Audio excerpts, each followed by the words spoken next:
a lot of mention was also made about some of the so-called sunrise sectors, whether it be sustainability, green energy, drone technology. Would you call these buzzwords, or again, would you call these long-term indicators?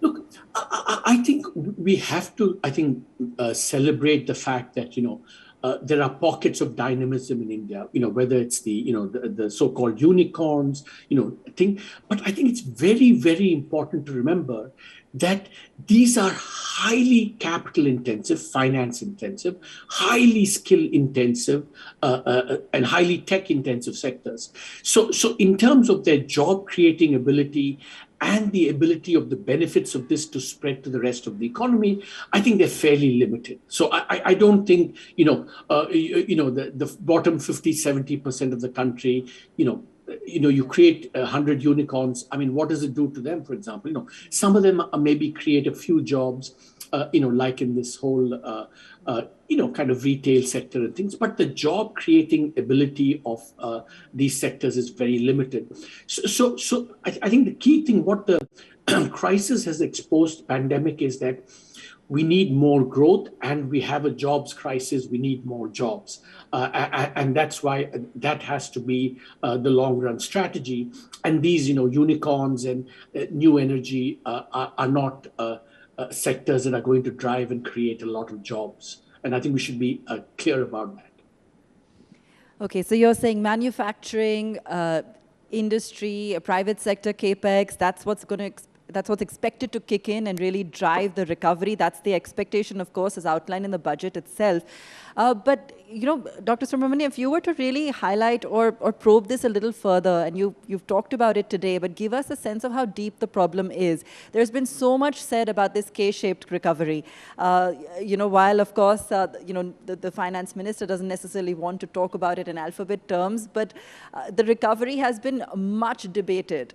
How deep is the problem? Where are we on the path? I'm just going to probe you on this a little bit further, because while on one hand we have seen, as I've mentioned, big industry getting bigger, on the other hand, services are still suffering. Manufacturing, despite the PLI schemes, are still to completely pick up or generate the kind of growth that is being anticipated. Yeah, I think, see, for me, because the employment data in India are again contested and so on. But for me, I think if you follow the not just unemployment but employment data over the last 2-3 years, I think participation and employment rates have been declining.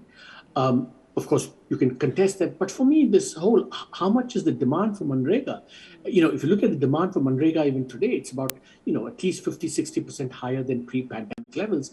And I think that's a kind of a real indicator. For me, the other signal, of course, is that many states, as you know, are imposing kind of jobs for locals only. You wouldn't have this kind of political response if the economy were really, buoyant. If you remember in the 2000s, states wanted people to come in from other states. Migration was very high because there were lots of jobs and, and lots of opportunities.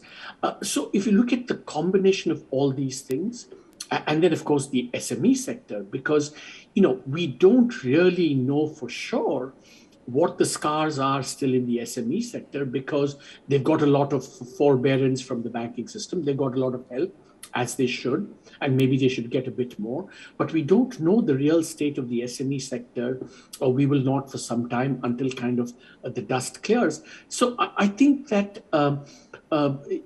it is a recovery that has not been, both the hit and the recovery have still left a lot of people very anxious and not having the kind of livelihoods that maybe they thought they might have before the pandemic hit. And as I said, it's a combination also of the weakness before pandemic hit. So the Indian economy has been weak for some time. So that's why I think we should take all this talk about a relatively weak economy not creating jobs very, very seriously. And we should respond to that.